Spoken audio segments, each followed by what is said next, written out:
Phone tapping వ్యవహారం ఒకప్పుడు తెలంగాణ ప్రభుత్వాన్ని ఒక కుదుపు కుదిపేసిన అంశం. అయితే ఇప్పుడు అప్పట్లో జరిగిన ఫోన్ ట్యాపింగ్ వ్యవహారానికి సంబంధించి ఇప్పుడు ఇప్పుడు బయటకు వచ్చిన అంశం, తాజాగా సిట్ తేల్చిన అంశం అంట.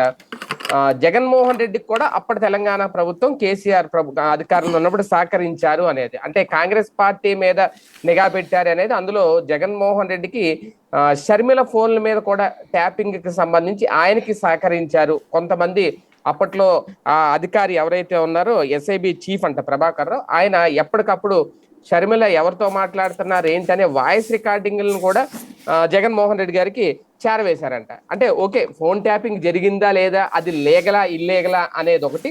అలాగే నిజంగా జగన్మోహన్ రెడ్డి గారు అంత చెల్లెలు ఎవరితో మాట్లాడుతున్నారో ఏంటో తెలుసుకుని రాజకీయాలు నడపాల్సిన సందర్భం అప్పట్లో 2023లో, అంటే ఎన్నికలకు ముందు. అంత భయపడిపోయారా తెలంగాణలో ఆమె పార్టీ పెడితే? ఆమెకి ఎంతవరకు స్పందన వచ్చిందా లేదనేది ప్రజలందరికీ తెలుసు. కాకపోతే ఏంటి అసలు ఫోన్ ట్యాపింగ్ వ్యవహారం, చెల్లెల మీద నిఘా పెట్టారనే అంశాన్ని ఇప్పుడు తెర మీదకి తీసుకొచ్చి హైలైట్ చేయడం వెనక అసలు ఉద్దేశం ఏంటి, వీటి మీద చర్చించే ప్రయత్నం చేద్దాం. సార్, అసలు ముందు ఫోన్ ట్యాపింగ్ అనేది లీగలా ఇల్లీగలా? అంటే అధికారంలో ఉన్నప్పుడు ప్రభుత్వమే చేస్తే అది ఇల్లీగల్ అవుతుందా, లీగల్ అవుతుందా? ప్రభుత్వాలు ఫోన్ ట్యాపింగ్ చేయడం అనేది సహజంగా జరుగుతుంటుంది. స్టిల్ నౌ ఇప్పుడు కూడా ఫోన్లు ట్యాప్ అవుతూనే ఉంటాయి. అయితే ఇందులో 3 రకాలు ఉన్నాయి. నెంబర్ 1, ఫోన్ ట్యాపింగ్ వచ్చేటప్పటికి చట్టబద్ధంగా దర్యాప్తు సంస్థల్లో ఎస్పీ స్థాయి అధికారి ఎవరు ఫోన్ ట్యాప్ చేయాలన్నటువంటి దాని మీద సంతకం పెట్టాలి. మస్ట్ అన్నమాట. ఒక ఐపీఎస్, అది పై స్థాయి అధికారి అనమాట. ఇదివరకైతే ఈ సబ్ ఇన్స్పెక్టర్ రేంజ్ నుంచి కూడా జరిగేది. అయితే అవి మిస్యూజ్ అవుతున్నాయని తెలిసిన తర్వాత ఒక స్థాయి పెట్టారనమాట. ఐపీఎస్ స్థాయి అధికారి సైన్ చేయాలి. వాళ్ళు దానికి రీజన్ని అక్కడ బుక్ లో ఎంటర్ చేయాలి. అది అసాంఘిక శక్తి, నక్సలైటు, టెర్రరిస్టు, ఇట్లాంటిది అనుమానిస్తున్నాం, నేర ప్రవృత్తి కలిగిన వ్యక్తి ఇతనిది అన్నటువంటిది మెన్షన్ చేస్తూ, ఈ కారణంగా ఈ ఫోన్ ట్యాప్ చేయమని చెప్పేసి సదరు సంస్థలు లైక్ ఎయిర్టెల్లో, జియోనో, బిఎస్ఎన్ఎల్లో అట్లాంటి వాళ్ళకి ఇంటిమేట్ చేసి వాళ్ళ చేతన రికార్డు చేయించి, ఆ రికార్డులు ఎన్నో తారీఖు నుంచి ఎన్నో తారీఖు దాకా చెయ్యాలి అన్నది వాళ్ళకి ఇచ్చి ఆ డేటాని తీసుకోవడం. ఇది ఒక తరహా ఫోన్ ట్యాపింగ్ ప్రొసీజర్ ఉంటుంది. రెండవది వచ్చేటప్పటికి మనకి ఎవరినైనా దెబ్బ కొట్టాలనుకున్నప్పుడు వాళ్ళకి సంబంధించిన, అంటే ఎవరిదైనా ఫోన్ ట్యాప్ చేసి డేటా తీసుకోవాలనుకున్నప్పుడు దీన్ని ఒక తరహా మిస్యూజ్ చేయొచ్చు. ఎట్లా అంటే, వీళ్ళని అనుమానిస్తున్నాం నక్సలైట్లు సానుభూతి పరుడని లేదా ఉగ్రవాద సానుభూతి పరుడని, కాబట్టి మేము ఇతన్ని కూడా మా ఎఫ్ఐఆర్లో మెన్షన్ చేసుకుని ఉన్నాం, మా కేసులో అనుమానిస్తున్నాం. ప్రస్తుతానికైతే ఎఫ్ఐఆర్లో లేదంటే ఆ ఫస్ట్ దానికి ఎఫ్ఐఆర్ కూడా పెట్టాలన్నమాట. అక్కడ ఈ రెండో దానికి అనుమానిస్తున్నాం, ఇంకా వెరిఫై చేసుకోవడానికి కావాలి అన్నటువంటి పాయింట్ మీద కూడా అడగచ్చు. ఇది కూడా త్రూ సదర్ సంస్థలే రికార్డ్ చేయడం. అయితే ఇప్పుడు ఈ రెండిట్లలో ఒకప్పుడు మీరు ఆయన పేరేంటి, జేడి లక్ష్మీనారాయణ గారిని ఇరకాటంలో పెట్టడానికి వాడింది ఏంటిది, ఏదైతే ఆయన ఎవరెవరితో మాట్లాడుతున్నారు అన్నటువంటిది ఫోన్ రికార్డు చేసి, ఆయన ఎలా రికార్డు చేయించారు, మహారాష్ట్రలో ఉన్నటువంటి ఒక పోలీస్ అధికారితో, పరిచయం ఉన్నటువంటి అధికారితో ఏది ఈయన్ని ఏదో కేసులో నిందితుడు అన్నటువంటి పేరు పెట్టి అక్కడ ఎఫ్ఐఆర్లో పెట్టించి ఈయన ఫోన్ ట్యాపులు చేయించారు. అయితే ఈయన వేరేగా పెద్ద సంభాషణ ఏమీ రికార్డు కాలేదు. ఆ డేటాలో వచ్చేటప్పటికి ఎవరో ఒక మహిళతో ఎక్కువ కాలం మాట్లాడుతున్నారు, మేబీ ఫ్రెండ్ అయ్యి ఉండొచ్చును, కానీ అమ్మాయి పేరు అది బయట పెట్టేటప్పటికి అమ్మాయి క్యారెక్టర్ అది అసాసినేట్, ఏదో కుటుంబపరమైన గొడవలు అవి వస్తాయి అని, లేకపోతే ఏదో ఇష్యూ అవుతుంది అన్న ఉద్దేశంతో ఆయన ఆ టైంలో ఎదురు కేసు కూడా పెట్టారు. ఆ తర్వాత సైలెంట్ అయిపోయారు ఆయన. ఆ తర్వాత నా కేసు ఫాలోఅప్ చేయాలి, విత్డ్రా చేసేసుకున్నారు, లైట్ తీసుకున్నారు. అది అట్లాంటి చేసినటువంటిది ఉంటది. ఇది అనుమానితం. ఇప్పుడు జరుగుతున్న ట్యాపింగ్లన్నీ కూడా 3వ తరహా. ఇజ్రాయెల్ నుంచి ఆ మధ్యన తీసుకొచ్చినటువంటి ఎక్విప్మెంట్, వాస్తవంగా G2G అంటారు, ప్రభుత్వంతో ప్రభుత్వ ఒప్పందం లాగా ప్రభుత్వమే కొనాలి ఎక్విప్మెంట్. దాన్ని ప్రభుత్వం వాడేటప్పుడు పారామీటర్స్ ఉంటాయి, అది ఎవరెవరి చెయ్యాలి ఏంటి అన్నటువంటిది. ఇది కేంద్ర ప్రభుత్వ పర్మిషన్ లేకుండా రాష్ట్రాలు ఫోన్ ట్యాపింగ్ ఎక్విప్మెంట్ కొనకూడదు. కొంటే నేరం, కొన్నటువంటి దానికి నేరం, అమ్మకూడదు కూడా ఇజ్రాయెల్. ఇక్కడ రాష్ట్ర ప్రభుత్వాలు ఎవ్వరూ కూడా కేంద్ర ప్రభుత్వం అనుమతి తీసుకోవాలా, కానీ కొనేశారు. ఎలా కొన్నారు? ప్రభుత్వం డబ్బులతో కాకుండా వీళ్ళు ప్రభుత్వం ఒక ఎండార్స్మెంట్ ఇచ్చి ఆ సంస్థకి మేము చెప్తున్నాం సో సంస్థ మా తరపున కొంటది అని ఎండార్స్మెంట్ పేపర్ ఇచ్చేసారు. అది ఇక్కడ రికార్డులో చూపించాల. వీళ్ళకి సన్నిహితులు ఎవరితో ఒకళ్ళతో డబ్బులు పెట్టించి కొనిపించేశారు. ఇవి ఎట్లాగుంటదంటే ఎంత డిష్ చుట్టూత 2 కిలోమీటర్స్ రేడియస్ లో ఉన్నటువంటి ఫోన్స్ అన్నిటిని ట్యాప్ చేయొచ్చు. అప్పట్లో చంద్రబాబు గారిది ఇది వచ్చిన తర్వాత బయటకు వచ్చాక బయటపడ్డ అంశం ఏంటి? ఏదప్పుడు రేవంత్ రెడ్డి గొడవ వచ్చాక చంద్రబాబు గారి ఇంటికి 1 కిలోమీటర్ దూరంలో రోడ్డు రిపేర్ అని చెప్పేసి ఒక టెంట్ వేసుకుని ఉన్నారనమాట. అక్కడ ఇది చేశారు ట్యాపింగ్ అన్నటువంటి విషయం ఐడెంటిఫై అయింది. దానికి ఈ ఫోన్ ట్యాపింగ్ కంటే ఇది చాలా పవర్ఫుల్. శాటిలైట్ ఫోన్స్ కూడా ట్రాక్ చేస్తుంది. ఇది వాట్సాప్ కూడా ట్రాక్ చేస్తుంది. వాట్సాప్ తో పాటు అనేక ఫోన్లు ఏ ఫోన్ అయినా ట్యాప్ చేస్తుంది. ఇది ఇలాంటి ఎక్విప్మెంట్ ఇలా అమ్మకూడదని నిబంధన ఉన్న అమ్మినందుకు గాను సదరు కంపెనీ హెడ్ ని అరెస్ట్ చేసి జైల్లో పెట్టింది ఇజ్రాయెల్. అరెస్ట్ చేసి జైల్లో పెట్టింది. ఆ పర్సన్ ని శిక్ష పడింది. అతనికి 3 ఏళ్ళు 4 ఏళ్ళు జైలు శిక్ష. ఇట్లాగా అంతర్జాతీయంగా తప్పు చేశారని చెప్పేసి ఆ ఎక్విప్మెంట్ తో చేసినటువంటి ట్యాపింగ్. ఇది ఎవరు ధృవీకరిస్తారు? ఇవాళ మనం ఎవరి పేరైనా రాసేయచ్చు. పేపర్లు మన ఇష్టం, మన చేతిలో ఉంది. ఈ ట్యాపింగ్ ఇది ఎవడు ధృవీకరించలేడు. ప్రభాకర్ రావు గారు చెప్పారు అన్న పేరుతో వీళ్ళు ఇష్టం వచ్చినా రాసి పడేస్తున్నారు. ప్రభాకర్ రావు గారు ఎవరిది ట్యాపింగ్ చేశామని చెప్పాడు ఆయన ఏమైనా బయటకు వచ్చి చెప్పాడా? ఈలోపు మన చేతిలో ఉన్న media, print media, social media, electronic మీడియాలతో మనం ఏ పేరైనా రాసేయచ్చు. నరేంద్ర మోడీ ఫోన్ కూడా ట్యాప్ చేశాడు. ఇప్పుడు జడ్జిలను బెదిరిస్తున్నారు. అదిగో జడ్జిల ఫోన్లు కూడా ట్యాప్ చేశారు. ఇట్లాగా వాస్తవంగా ఫోన్ ట్యాపింగ్లు ఖచ్చితంగా జరిగి తీరతాయి. ఇది మనకి తెలిసి జర్నలిజం ఫీల్డ్ లో సీనియర్లకి తెలుసు, పోలీసులకి తెలుసు. ప్రతి ఒక్కళ్ళ హయాంలో ఫోన్ ట్యాపింగ్లు జరుగుతాయి. అయితే ఎవరి అవసరము అన్నటువంటిది ఆ కన్సర్న్ పర్సన్స్ డిసైడ్ చేసుకుంటారు. ఇక్కడ ఫోన్ ట్యాపింగ్ జరగలేదు అని నేను చచ్చినా చెప్పను, జరిగినే ఉంటుంది. కానీ సర్వీస్ ప్రొవైడర్ తో సంబంధం లేకుండా నిఘా వ్యవస్థలు కూడా ట్యాప్ చేయవా సార్? అదే చెప్తుంది. అదే ముందు ఇజ్రాయెల్ కిట్ ఏదో అన్నారు కదా, అది అలా జరిగింది. దాంతోనే జరిగితే ధృవీకరించలేము. ఎవరు చేశారన్నది చెప్పలేము. ఎందుకు? అక్కడ ఏమన్నా రికార్డులు దొరికితే ఓకే. ఇప్పుడు ఈ 100 మంది సాక్షులు, 1000 మంది సాక్షులు నా ఫోన్ ట్యాప్ ఇప్పుడు నాకు కొన్ని ఫోన్లు వచ్చినాయి, నేను ఎవరితోనో మాట్లాడానని చెప్పేసి, లేకపోతే నేను ఎవరికో మెసేజ్ ఇచ్చానని నేను ఏదన్నా ముక్క అనేసాను అనుకోండి, దాని ఆధారంగా ఏం చేస్తారు? ఆ మధ్యన ఎట్లాగే రాహుల్ గాంధీ ఇల్లు రచ్చ చేశారు. చేస్తే ఈ ఫోన్ ట్యాపింగ్ చేయాలంటే దీంట్లో ఒక రకమైనటువంటి బగ్గు ఉండాలి. అట్లాంటి ఏ ఉన్నాయో మీ ఫోన్లన్నీ ఇవ్వమని చెప్పింది సుప్రీంకోర్టు. అదే ఎక్విప్మెంట్ తో, ఇజ్రాయెల్ ఎక్విప్మెంట్ తోనే చేశారని చెప్పారనమాట. చెబితే ఇవ్వమన్నారు. వీళ్ళందరూ ఐఫోన్లే కదా, నాన్ ట్యాపింగ్ మా దగ్గర మెసేజ్లు వచ్చినాయి అని కూడా చెప్పారు. వీళ్ళు మామూలుగా ఏదో ట్రై చేశారనుకోండి. ఇప్పుడు మనకి ఫేస్బుక్ కానీ వీటిలోకి ఎవరన్నా ట్రై చేశారనుకోండి, మనకి మెసేజ్ అవుతుంది ఇది ఎవడో ట్రై చేస్తున్నాడు అనేసి. అది వీళ్ళు దాన్ని పెట్టేసేసి ఇంకేమో మా ఫోన్ ట్యాప్ అన్నారు. తర్వాత అప్పుడు రాహుల్ గాంధీ అదే తొందరపడి ఐఫోన్ మీద కూడా ట్రాప్ చేశారంటే వెంటనే రియాక్ట్ అయింది యాపిల్ కంపెనీ. ఏమి లేదని చెప్పేసి తేలింది కదా, నిరూపించండి. ఫైనల్ గా ఆ తర్వాత కొన్ని 2-3 ఇచ్చారు ఫోన్లు, అందులో ఏమీ లేదు. మామూలు దాన్ని ఏమంటారు, ఈ స్పామ్ వైరస్లు ఉన్నాయి తప్పించి బగ్గులు ఏమి లేవని తేల్చారు. మిగతా వాళ్ళు ఎవరైతే ఆరోపించారో వాళ్ళు ఎవరు కూడా ఇవ్వాల. ఇప్పుడు ఫోన్ ట్యాపింగ్ జరిగిందా లేదంటే మేబీ ఇవాళ మీరు నరేంద్ర మోడీ ఫోన్ ట్యాప్ చేశారు, supreme court chief justice phone tap చేశారని కూడా పేపర్లలో రాసేయచ్చు. ఎందుకంటే ఇవాళ పేపర్కి ఒక అడ్డు అదుపు ఏం లేదు. ఎవరి మీదన ఏది పడితే అది రాసేసేస్తున్నారు. భావ ప్రకటన స్వాతంత్ర హక్కు అన్నటువంటి ధైర్యంతో పరువు నష్టం దావాలు వేసేటటువంటి తీరిక ఓపిక రాజకీయ నాయకుడికి లేకపోవడంతో, నిజంగా రాజకీయ నాయకులు కనుక అలాగా వెంటాడితే, ఒకప్పుడు వట్టి వసంత కుమార్ ఉన్నాడు కదా, ఆయన ఈనాడు మీద ఇట్లా తప్పుడు వార్త రాస్తే వెంటాడి వేటాడే కేసు ఆయన ఎంత ఒత్తిడి తెచ్చినా సరే అధిష్టానం నుంచి కూడా నిలబెడితే చివరికి రామోజీరావు గారు అక్కడికి వచ్చి అరెస్ట్ అవ్వాల్సిన పరిస్థితి వచ్చింది. సుప్రీంకోర్టు చివరి నిమిషంలో ఆయనకి బెయిల్ ఇవ్వాల్సి వచ్చిన పరిస్థితి వచ్చింది. అంత మొండిగా నిలబడేటటువంటి వాళ్ళు రాజకీయ నాయకులు ఎవడూ లేడు వీళ్ళ బెదిరింపులకి. అందుకని ఆగిపోతున్నారు. లేదు కనుక వీళ్ళందరూ పరువు నష్టం దావాలేస్తే పేపర్లలో ఇట్లాంటి తప్పుడు వార్తలు ఇవాళ అన్నీ మనం ఏది అంటే ఒకడి మీద బుర్ర చల్లాలనుకుంటే ఏమైనా రాసిపడేయచ్చు. క్యారెక్టర్ అసాసినేషన్ చేసేయడం అడ్డదిడ్డంగా ఇట్లా రాసేస్తున్నారు. కాబట్టి అది జనం కూడా ఏదో ఒకటి అదేదో నిప్పు లేనిదే పొగరాదు, నీళ్లు లేనిదే పంపు రాదు, ఇట్లాంటి స్టేట్మెంట్లతో దాన్ని నమ్ముతున్నారు. ఒక 20% టోటల్ మీడియా నమ్మరు, ఏదో అయ్యి ఉండొచ్చులే అని నమ్ముతున్నారు. ఆ ఒక్క లీనియస్ని వీళ్ళు క్యాచ్ చేసుకుని ఎవరి మీదైనా రాసేస్తారంతే జరిగిపోతుంది అక్కడ.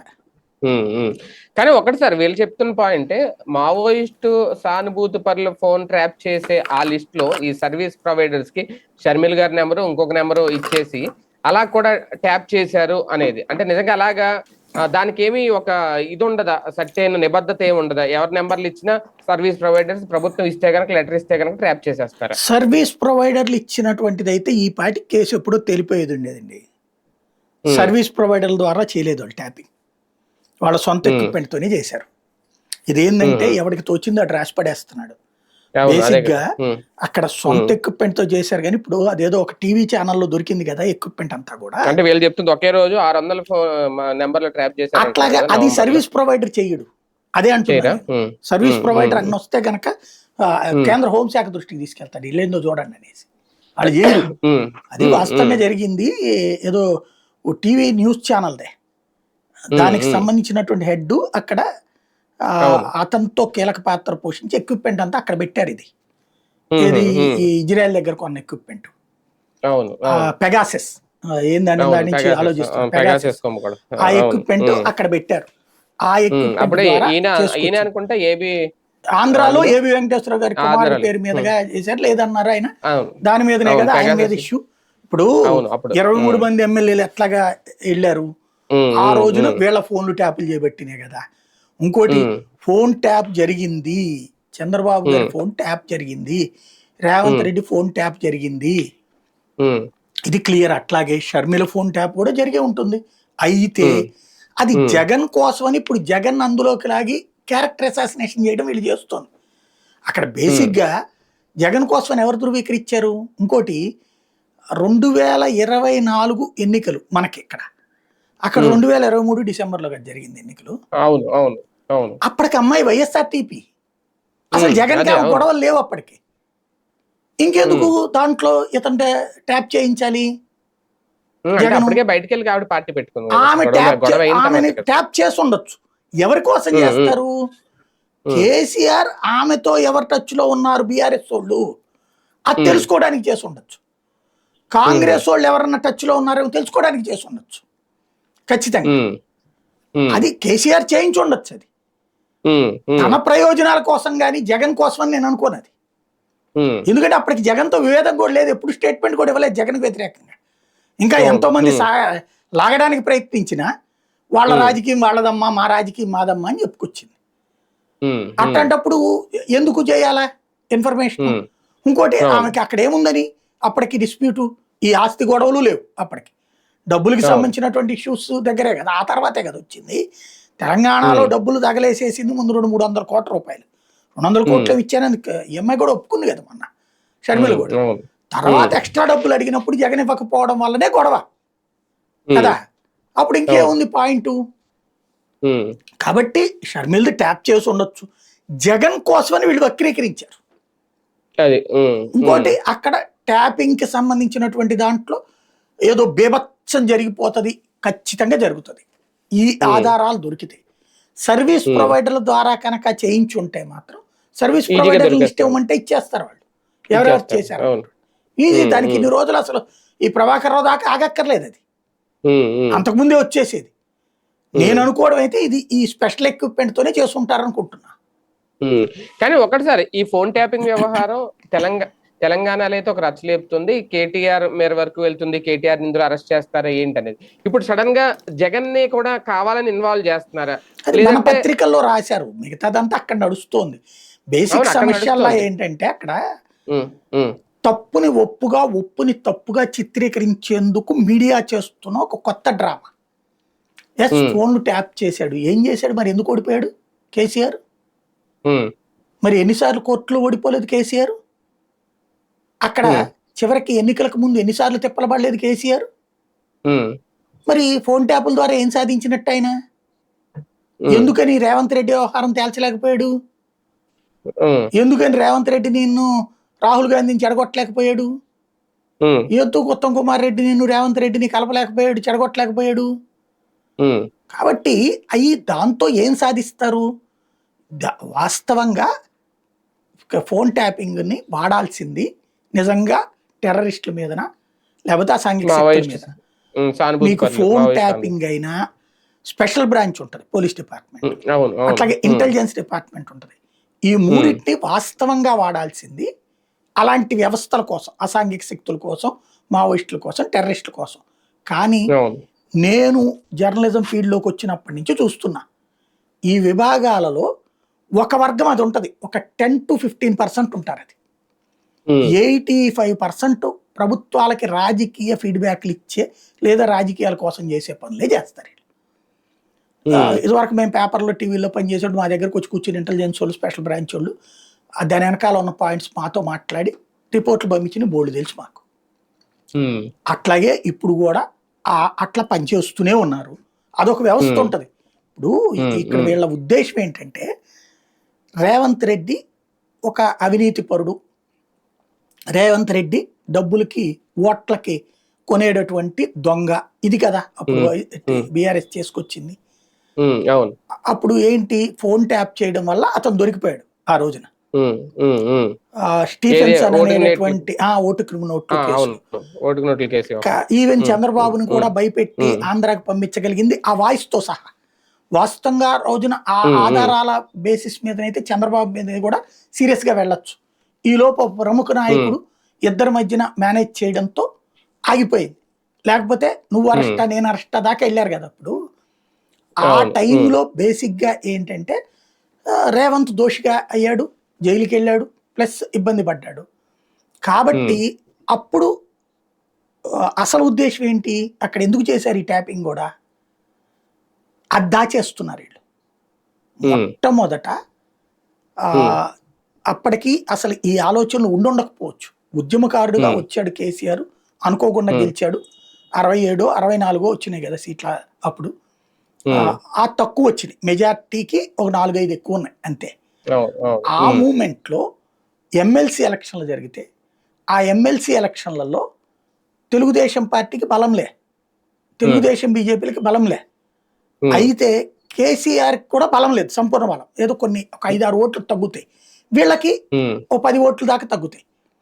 అట్లాంటి సందర్భంలో ఎమ్మెల్సీ ఎలక్షన్లు వీళ్ళకి మధ్యన ఒప్పందం, తెలుగుదేశం బీజేపీకి మధ్యన యాక్చువల్గా ఎమ్మెల్యే సీట్లు కొన్ని టీడీపీ తీసేసుకుంది, దానికి బదులుగా ఎమ్మెల్సీ ఇస్తానంది. అందులో భాగంగా అప్పుడు ఎమ్మెల్సీ మీరు తీసుకోండి అయ్యా, నేను డ్రాప్ అవుతాను, మీరు తీసుకుందరు కానీ అని చెప్పాడు కిషన్ రెడ్డికి కేసీఆర్. అప్పుడు చెబితే వీళ్ళు ప్రిపేర్ అయ్యారు. కానీ చిట్ట నిమిషంలో చంద్రబాబు నాయుడు అధిష్టానానికి చెప్పాడు, బీజేపీ అధినాయకత్వానికి, మేము వేరే స్కెచ్ చేస్తున్నాం, ఇది వదిలేసుకోండి మీరు, మేము మా అభ్యర్థిని పెట్టి గెలిపించుకుంటాం అని చెప్పేసి. అదేంటి ఓట్లు లేకుండా ఎట్లా అంటే, ఎందుకంటే వీళ్ళిద్దరికి కలిపి 20 ఉన్నాయి అప్పుడు. ఏది 15 ప్లస్ 5 కదా అప్పుడు వీళ్ళిద్దరికి కలిపి ఉన్నటువంటి సీట్లు. టీడీపీకి 15, వీళ్ళకి ఒక 5 ఆ టైంలో ఉన్నటువంటిది. కాబట్టి ఎట్లా సాధ్యం అంటే, మేము చూసుకుంటాం, దానికి వదిలేసేయండి మీరు అన్నారు. అప్పుడు వేం నరేందర్ రెడ్డి ధనవంతుడు కాబట్టి అతను ఒక్కొక్కరికి 5 కోట్లు ఖర్చు పెట్టుకునేటట్టు అయితే జరిగేటట్టు. అప్పుడు ఏం చేశారు, ఈ ముత్తయ్య తర్వాత ఇంకొక 2-3 ఎవరు, సండ్ర వెంకట వీరయ్య, వీళ్ళందరూ కలిసి, ఎర్రబెల్లి దయాకర్ రావు, వీళ్ళందరూ కలిసి వీళ్ళందరికీ ఎమ్మెల్యేలతో మాట్లాడారు. ఇప్పుడు రాజయ్య ఉన్నారు కదా, ఈ రాజయ్య దగ్గర వీళ్ళు ఇరుక్కుపోయారు. అప్పుడు జరిగిన గొడవ ఏంటంటే, 2 రాజయ్యలు ఉన్నారు అక్కడ ఎమ్మెల్యేలుగా. ఈ ఒక రాజయ్య ఒప్పుకున్నాడు 5 కోట్లు తీసుకుని ఓటేయడానికి. ఈ ఒప్పుకున్నటువంటి వాళ్ళకి అడ్వాన్సులు ఇచ్చారు, 5 కోట్లకు గాను 50 లక్షలు, ₹1,00,00,000 అట్లా అడ్వాన్స్ ఇచ్చారు. ఈ అడ్వాన్స్ ఇచ్చాక నువ్వు రిసీవ్ చేసుకున్నావా లేదా అనేది ఎట్లా చెప్తారు, ఓసారి క్రాస్ చెకింగ్ చేసుకుంటారు. అట్లా క్రాస్ చెక్ చేస్తున్న క్రమంలో ఈ రాజయ్యకి చేయబోయి ఆ రాజయ్యకి ఫోన్ చేశారు వీళ్ళు. ఆ రాజయ్య వీర విధేయుడు కేసీఆర్. నాకు డబ్బులు ఏంది అని చెప్పేసి అడిగారు. ఇది ఆ ప్రముఖ నాయకుడు ఎవరో నాకు తెలిసి ఈ కథ అంతా అప్పుడు రేవంత్ రెడ్డితో జైలు నుండి బయటకు వచ్చాక ఫస్ట్ ఇంటర్వ్యూ చేసింది నేనే, ఆయన ఊరెళ్ళి. కాబట్టి ఆ కథ మొత్తం తెలుసు నాకు, దాని వెనకాల ఏం జరిగింది, ఎట్లా జరిగింది, ఎవరు చేశారు, ఏంటి అంతా కూడా ఫోన్ ట్యాపింగ్ కి సంబంధించినటువంటి ఇష్యూ. తాడికొండ రాజయ్య వదిలేయండి అక్కడ, ఎందుకంటే వాళ్ళు ధృవీకరించకుండా మనం మాట్లాడడం. నాకు తెలిసి ఇద్దరు రాజయ్యలో ఒక రాజయ్యకి డబ్బులు తీసుకున్నాడు, ఇంకొక రాజయ్య అందులో వెళ్ళి కేసీఆర్ కి చెప్పాడు. అప్పుడు కేసీఆర్ షాక్ అయ్యాడు. షాక్ అయ్యి అంటే ఏదో జరుగుతోంది, అప్పటిదాకా ఆయనకి ఫోన్ ట్యాపింగ్ ఈ ఆలోచన లేదు, సంక్షోభం జరుగుతోంది తన ప్రభుత్వాన్ని కోల్చడానికి అని అప్పుడు కేసీఆర్ కి బాధపడిపోయాడు, భయపడిపోయాడు. అందులో ప్రభుత్వాన్ని కోల్చడం ఎట్లాగో ఎన్టీ రామారావు లాంటి కూల్చేవతలు పడేసిన శక్తి ఉంది అక్కడ చంద్రబాబుకి, ఈయనంత ఆఫ్టర్ అన్నటువంటి భయం వేసింది. ఎందుకంటే ఎన్టీ రామారావు కూల్చినప్పుడు ఈయన కూడా తోడు ఉన్నాడు కదా, ఎట్లా క్యారెక్టర్ అసాసినేషన్ చేస్తారు, ఏ విధంగా కథ నడుపుతాడు ఈయనకి తెలుసు కేసీఆర్ కి. అందుకని అర్జెంట్ గా హరీష్ రావు వీళ్ళని పిలిస్తే హరీష్ రావు వేసిన స్కెచ్ ఇది. అప్పటికి రాజయ్య ఏం చేశారు, అప్పటికే ఈ ఫోన్ ట్యాపింగ్ అప్పుడు చేశారు. చేసినప్పుడు ఎవరెవరితో, ఇందులో నాకు తెలిసి తెలుగుదేశంలో ఉన్నటువంటి 8 మంది నేతలకి సీనియర్ నాయకులు ఫోన్ ట్యాపులు చేశారు. ఈ కథ నడిపిస్తున్న తెలంగాణ నాయకులు 4-5, ఇంక్లూడింగ్ చంద్రబాబు నాయుడు, వీళ్ళ ఫోన్ ట్యాపులు చేశారు. యాక్చువల్ గా అందులో రేవంత్ రెడ్డి పాత్ర ఏ మాత్రం లేదు. అక్కడ జరిగింది ఏంటంటే రేవంత్ రెడ్డిని కావాలని లాగింది బీఆర్ఎస్. ఎట్లాగా అంటే నేను విన్నటువంటిది, నేను మాట్లాడిన దాన్ని బట్టి అప్పుడు రేవంత్ కూడా నాకు ఇంటర్వ్యూలో కూడా మొక్క చెప్పింది. యాక్చువల్ గా అక్కడ పాయింట్ ఏంటంటే, అంటే అది ఆఫ్ ద రికార్డ్ లో చెప్పింది వేరు, ఆన్ ద రికార్డ్ నన్ను అన్యాయంగా ఇరికిచ్చారు అన్నటువంటిదే. తర్వాత నేను మిగతా నాయకులు కూడా ఇందులో ఉన్నటువంటి వాళ్ళతో మాట్లాడినప్పుడు, ఎందుకంటే కొన్ని ఆడియోలు కూడా ఇచ్చారు అప్పుడు మీడియాకి, ఆ టైంలో అందరితో మాట్లాడాక తెలిసిన నాకు ఫీడ్బ్యాక్ అర్థమైంది ఏంటంటే, వాస్తవంగా ఆ డబ్బులు ఎర్రబెల్లి దయాకర్రావు తీసుకెళ్ళి ఇవ్వాలి, సండ్ర వెంకట వీరయ్య గాని ఎర్రబెల్లి గాని. కానీ అప్పటికి వీళ్ళకి ఇంకా మనుషులు కావాలి. ఈ ముత్తయ్య స్టీఫెన్స్ అన్ని ఒప్పించాడు. ముత్తయ్య వాస్తవంగా తెలుగుదేశం కార్యాలయంలోకి ఒక 2 దళిత క్రైస్తవులకి ఏదో డబ్బులు కావాలి, ఆర్థిక సాయం కావాలని మాట్లాడడానికి వెళ్ళాడు. వెళ్ళినప్పుడు అప్పటికి ఈ సమస్యల్లో ఉన్నటువంటి ఆ టైంలో మాట్లాడినప్పుడు అతను ఈ డబ్బులు లేవు మా దగ్గర, ఇప్పుడు మేమే ఇబ్బంది పడుతున్నటువంటిది, ఇటువైపు లేదో మాట్లాడుకొచ్చారు. ఈ టైంలో ఇది విన్న ముత్తయ్య ఇట్లా స్టీఫెన్సన్ విషయం పనికొస్తుందా అని అంటే, అప్పుడు ఓకే నువ్వు మాట్లాడతావా అని చెప్పేసి మాట్లాడిపిచ్చారు అన్నది అప్పుడు పోలీసులు చెప్పినటువంటి వాదన. ముత్తయ్యనప్పుడు మనం ఇంటర్వ్యూ కూడా చేసాం దాంట్లో. ఫస్ట్ ముత్తయ్య ఫస్ట్ ఇంట్రడ్యూస్ చేసిన నాడిబేట్లోనే బ్రదర్ అనిల్ మీద. బ్రదర్ అనిల్ అప్పుడు ఏదో భూ కబ్జాలు ఇట్లా ఇష్యూ ఏదో అయ్యింది అప్పుడు గచ్చిబౌలి దగ్గర, ఆ ఇష్యూ మీద మాట్లాడడానికి మొట్టమొదటి నా డిబేట్ లోనే పార్టిసిపేట్ చేశాడు. ఇతను వ్యతిరేకించాడు అప్పుడు అనిల్, అందువలన ఇంట్రడ్యూస్ అయ్యాడు. ఆ తర్వాత ముత్తయ్య నా లైవ్ లో కూడా మాట్లాడాడు అతను. అయితే అప్పుడు జరిగింది ఏంటంటే, ఇదంతా తెలిసిన తర్వాతన అప్పుడు ఫోన్ ట్యాపింగ్ చేశారు. చేసి ఇట్లాగ స్వయంగా చంద్రబాబు గారు ఫాలో అప్ చేస్తున్నారు, వీళ్ళిద్దరు చేస్తున్నారని తెలిసాక వీళ్ళు ఏం చేశారు, అప్పటికి రేవంత్ లేడు అందులో, ఈ ఎర్రబెల్లి సండ్ర వెంకట వీరయ్య వీళ్ళు చేస్తున్నారు ఈ కథంతా కూడా. అప్పుడు ఏం చేశారంటే, పెద్ద మొహం లేకపోతే కేసు నడవదు అక్కడ. వీళ్ళు ఏంటి డైరెక్ట్గా వెళ్ళేవారు, డబ్బులు ఎవరితోనే పంపిస్తారు డ్రైవర్తోనే. అట్లా కాకుండా స్టీఫెన్సన్తో ఎదురు కూర్చుని స్టీఫెన్సన్ని నువ్వు అతన్ని రమ్మనమని చెప్పు, రేవంత్ని పంపించమని చెప్పు అని చెప్పారు. ఫాలో అప్ అంతా వీళ్ళు చేశారనమాట. స్టీఫెన్సన్ అప్పుడు ఈ డబ్బులు పంపిస్తున్నప్పుడు నాకు రేవంత్తోనే పంపించండి అని చెప్పాడు. ఎవరిని పడితే వాళ్ళని పంపిస్తే రేపు వీళ్ళు నన్ను కూడా ట్రాప్ చేయొచ్చు కదా, ఏదైనా జరగచ్చు, అందుకని నేను నమ్మను, మీ పార్టీకి సంబంధించి రేవంత్ రెడ్డిని పంపించండి నేను నమ్ముతాను అన్నాడు. వీళ్ళు ఏం చేశారు, ఆ రోజున ఏదో మీటింగ్ జరిగింది తెలంగాణకు సంబంధించి ఈ ఎమ్మెల్సీ దాని గురించి. ఆ మీటింగ్ నుంచి వెళ్ళిపోతుండగా రేవంత్ దగ్గరకు వచ్చి నీ బండిలో బ్యాగ్ పెట్టని తీసుకెళ్ళి స్టీఫెన్సన్కి సో అండ్ సో అడ్రస్ అని చెప్పారనమాట. ఇతను సరే అట్లాంటి మామూలుగా అలవాటు ఉంటాయి కదా, అక్కడ ఇవ్వండి ఇక్కడ ఇవ్వండి అన్నప్పుడు అది పట్టుకుని వెళ్ళాడు. ఒక 50 ఉంటుంది ఇవ్వమని చెప్పారనమాట.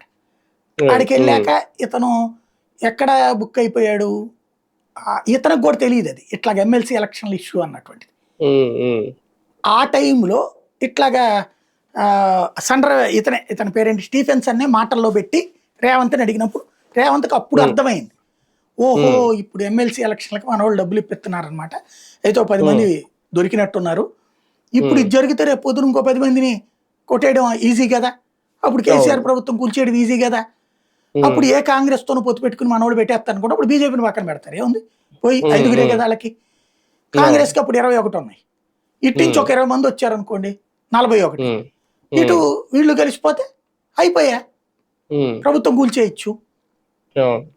అట్లాగా ఫుల్ ఏది 2/3 మెజార్టీ ఉన్నప్పుడే కదా ఎన్టీఆర్ని తీసి అవతల కూర్చోబెట్టింది, అంతటి స్కెచ్ ఉన్నప్పుడు చేయగలరు, ప్లస్ మీడియా అంతా చేతిలో ఉంటది అన్నటువంటి ఫీల్ అయిపోయి అర్జెంట్గా ఈయన తనే సీఎం అన్నటువంటి లెక్కకి వెళ్ళిపోయి సుదీర్ఘంగా మాట్లాడేశాడు రేవంత్ రెడ్డి.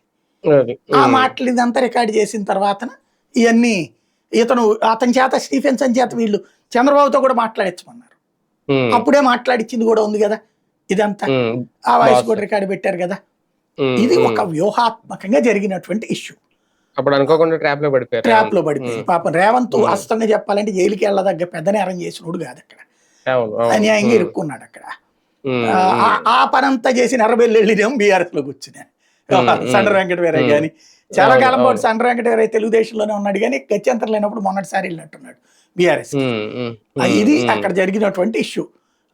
ఇది ఫోన్ ట్యాపింగ్ అన్నది వాస్తవంగా కేసీఆర్ ని మీద కుట్ర చేస్తున్నాక కేసీఆర్ రివర్స్ లో చేసి, ఇక మేబీ ఆ తర్వాత వీళ్ళ మొన్నటి ఎన్నికలకు వాడుకుని ఉండొచ్చు, నేను వాడుకోరని చెప్పిన 18కి వాడుకుని ఉండొచ్చు, 23 కూడా వాడుకుని ఉండొచ్చు మేబీ.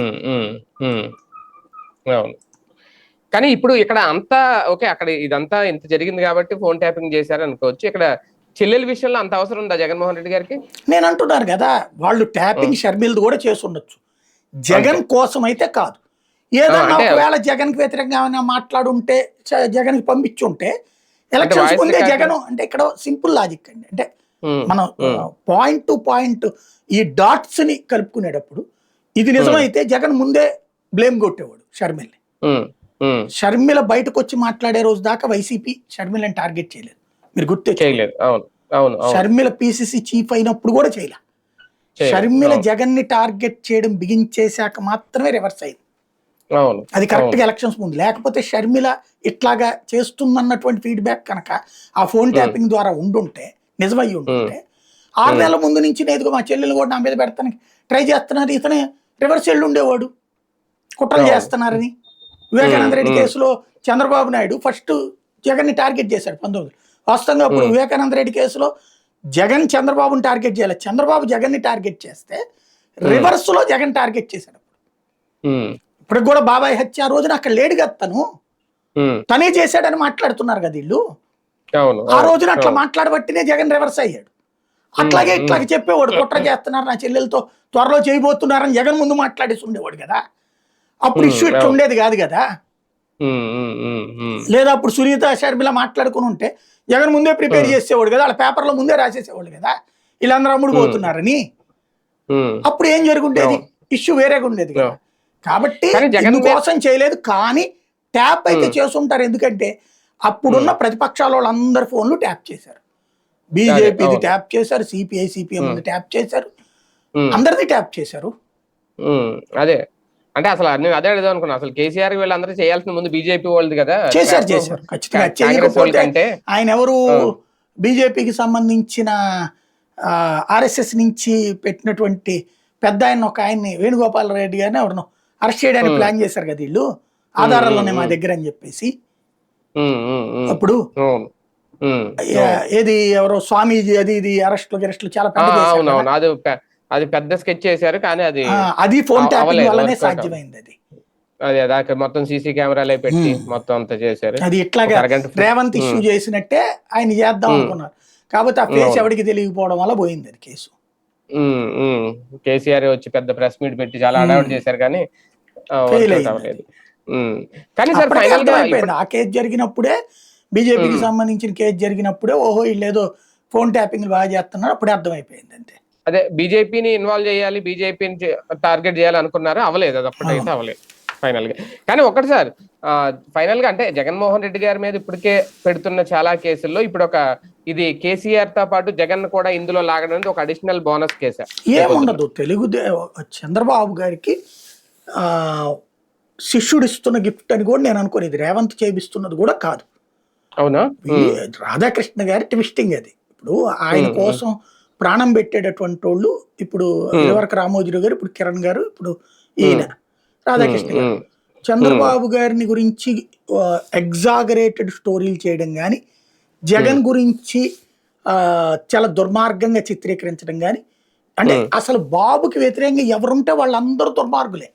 మోడీ ఇదివరకు దుర్మార్గుడే, రాజశేఖర రెడ్డి దుర్మార్గుడే, చిరంజీవి దుర్మార్గుడే, ఇప్పుడు వీళ్ళు దుర్మార్గులే, జగన్ దుర్మార్గుడే. అదే బాబు గారితో కలవగానే వాళ్ళు సన్మార్గులు, పవన్ కళ్యాణ్ మంచోడు అయిపోతాడు, చిరంజీవి మంచోడు అయిపోతాడు. ఇవన్నీ కావాలి. ఈయన ఎవరైతే ఉన్నారు ప్రభాకర్ రావు ఎస్ఐబి చీఫ్, ఆయన నోరు విప్పితే జగనే చేయించారు లేదంటే కేసీఆర్ చెప్పారని చెప్తే అప్పుడైనా ఏమి ఇరుక్కోరా? అదే అనేది జగన్ చెప్పాడని ఎట్లా చెప్తాడు అతను? పంపించాను, జగన్ చెప్పాడని కదా, జగన్ వాయిస్ రికార్డ్ ఇతను పంపించి ఉంటే కనుక చెప్తొచ్చు. అది అదే ఇతను పంపిస్తే కనుక చెప్పచ్చు, అప్పుడు ఇష్యూ అప్పుడు ఇరుక్కుంటారేమో ఖచ్చితంగా. రైట్. చూద్దాం. మొత్తానికి ఇప్పుడు ఒక కొత్త కేసు వ్యవహారం జగన్ మెడకు చుట్టుకోబోతుందా, అదే ఫోన్ ట్యాపింగ్. ఓకే, షర్మిల గారి వాయిస్ విని ఏం చేశారు, ఏం పంపించారు ఏంటి అనేది, కాకపోతే ఇక్కడ తెలంగాణలో మాత్రమే ప్రకంపనలు రేపుతుంది ఫోన్ ట్యాపింగ్ కేసు వ్యవహారం అని అనుకుంటే, అది ఆంధ్రప్రదేశ్ కూడా చేరుకుని జగన్ మెడకు కూడా చుట్టుకోబోతుందా, భవిష్యత్తులో ఏం జరగబోతుంది వేచి చూద్దాం.